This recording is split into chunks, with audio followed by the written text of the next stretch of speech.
Good morning, or depending when you're watching this, good afternoon, good evening, or good night. My name's Ross, and as always told, out of Voice for Radio. So today, I'm here to tell you about a Pokemon that is here to right a wrong.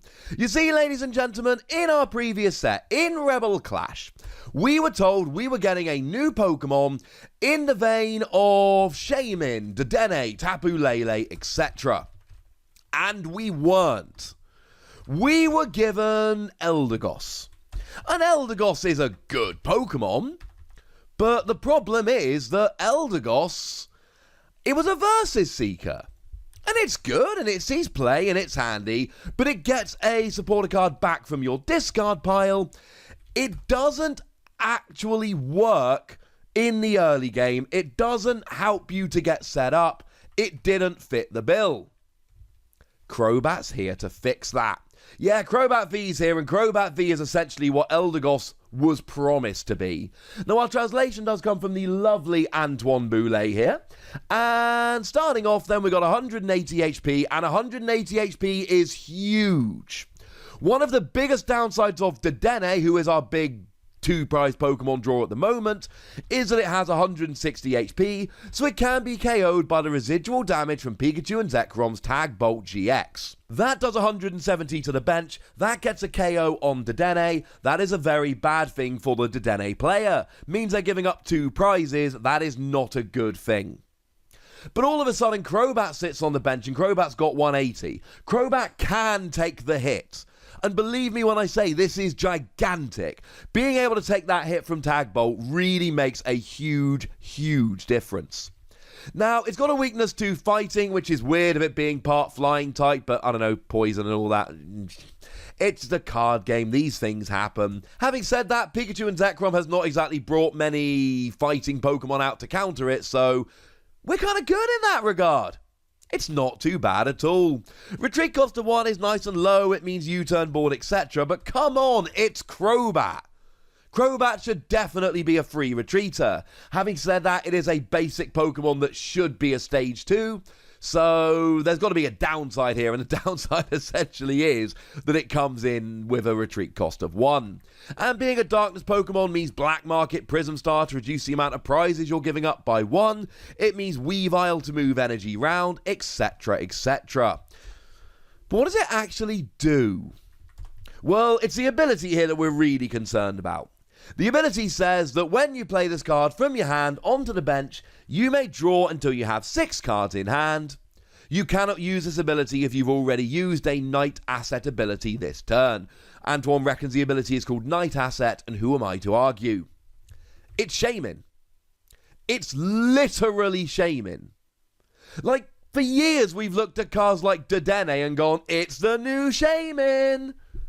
This is actually the new Shaymin. It is a basic Pokemon that has a retreat cost of 1, and when you play it, you draw until you've got 6 cards in your hand. Now, the gigantic difference is that Shaymin is not limited to once during your turn, and this is. But having said that, we saw what happened with Shaymin, and it kind of had to be. So yeah, that makes perfect sense.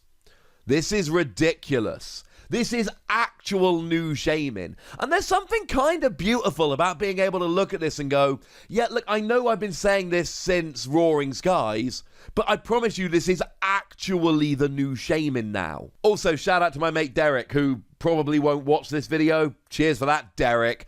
But for years has been trying to make every single Crobat card released work. So, you're welcome, Derek. They finally listened. And this is just going to become a new staple. Is it better than Dedenne? Depends on the deck. It is as simple as that.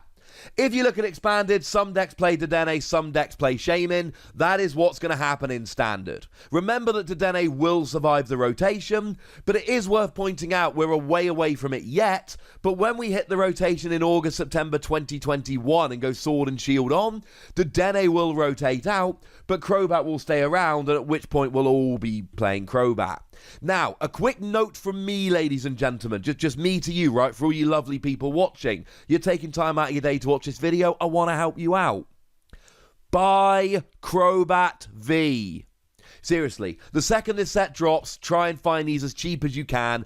These are going to be staples in basically every deck for years. There is an argument that pre-next rotation, pre-September 2021, people are going to play Dedenne instead of it. But once we hit that rotation, Dedenne will go away, and all we'll have is Crobat. In September 2021, the price of this is going to spike. Don't be somebody caught by the spike. I did not get to Dedenne quickly enough because there was stuff going. It's a long, boring story, family stuff. And I missed the boat and I had to pick them up later and they were not cheap enough. Get Crobat V early. It is going to be one of the very, very best cards in the game. Obviously here, what you want to do is like we did with Shaymin. We're looking at cards like Quick Ball. So you can draw an extra card because you're discarding a card when you play it. We're looking at cards like Great Catcher as Gusting. Discard 2 cards from your hand. Gust a GX active. Oh yeah, there's another really handy bonus of Crobat. It's not gustable with Great Catcher. Now we've got Boss's Orders, so I don't know how relevant that's going to be moving forward. But as it stands at the moment, Great Catcher still sees a great amount of play. Nailed it. And this is immune to Great Catcher in a way that Dedenne isn't. Do you want a few more? Power Plant. Power Plant is a stadium that turns off the ability of Pokemon GX and EX. Oh, no. But it doesn't turn off Crobat because Crobat's not a Pokemon EX or GX. I mean, the extra 20 HP, as I've already told you, is gigantic. But actually, there's a lot more here. And it really is just in terms of it not being a GX. So you don't have to worry about stuff like Great Catcher and Power Plant. Now, compared to Dedenne, and really this is a card that has to be compared to Dedenne, that is kind of the point. It's not as aggressive, I think is fair to say. Dedenne is discard your entire hand, draw 6. So if you are absolutely desperate for that twin energy, if that twin energy is going to be the difference between you winning the game and you losing the game, Dedenne will let you look at the top 6 cards of your deck. Crobat will let you look at the top 6 cards of your deck. If you don't have any cards in your hand, if you have 0 cards in hand, well, that's not terribly ideal, ladies and gentlemen, is it? But it depends on the deck. I mean, one card that I am weirdly fond of that I don't see many other people ever talking about is a Duskull from Cosmic Eclipse, which basically just lets you discard 3 cards from your hand. And I kind of like that here as an emergency. You know what? Just discard your hand using Duskull and then draw 6, i.e. turn it into a pseudo Dedenne in an emergency, takes a space in your deck and takes a space on your bench. You've got to be a little bit careful. But basically just being a little bit, fingers crossed with the whole thing. It's wonderful! I cannot say enough good things about this ability. This will be one of the very best Pokemon in the game. And is it better than Dedenne? Honestly, a lot of the time the answer is yes. Because of the higher HP, because it's not at risk of stuff like Power Plant and Great Catcher, I really do think a lot of the time it's better than Dedenne. Just be aware it is not as aggressive if you're really going down that route. As for the attack, 1 Darkness, 1 Colorless Energy, 70 damage plus Poison. It's not particularly meh, it's fine. I mean, it's not great, alright? But it doesn't need to be. Obviously, it's poison, so do consider playing the Toxicroak from Sword and Shield, which lets you put an extra 2 damage counters on poison Pokemon between turns. But if you're really desperate for poison, don't forget Garbodor is a stage 1 that sits on the bench, and if there's a stadium in play, there almost certainly will be, you just get to poison your opponent's active Pokemon. So you don't need this for the poison. It's fine as far as attacks go. It is better than Dedenne's 2 energy, 50 damage. I mean, obviously, objectively, 20 more damage plus poison for the same energy is blatantly better. It's maybe not better than Shaymin's attack, because for a double colorless energy it did 30 and it went back to your hand, and that was huge, because you could then reuse it. You could also cycle it against stuff like Bursting Balloon to turn that off, and that was kind of annoying. And it's probably not as good as Tapu Lele's attack, again double colorless energy, but it was 20 damage for each energy attached to both active Pokemon. So you could either pile energy on Tapu Lele or punish your opponent for attaching lots of energy. That was actually a really good attack.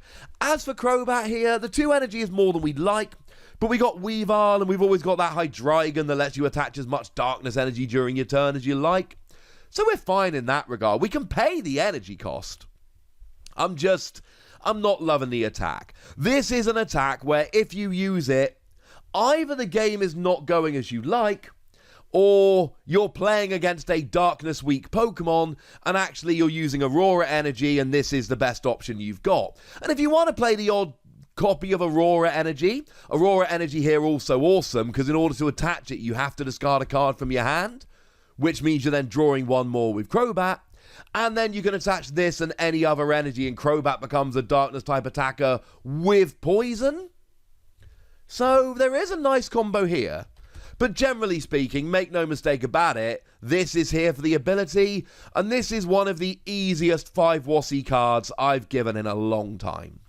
You don't often get cards that you can look at and say, I am 100% sure this will definitely be outstanding and a staple in the majority of decks, but I can look at Crobat V and say, I am 100% sure this card will be outstanding and a staple in almost every deck. Maybe not pre-rotation 2021, because you can play Dedenne instead, but after that, oh my goodness, yes. On the thumbnail, I will have put something like, this is huge. No, that's not exaggeration or clickbait.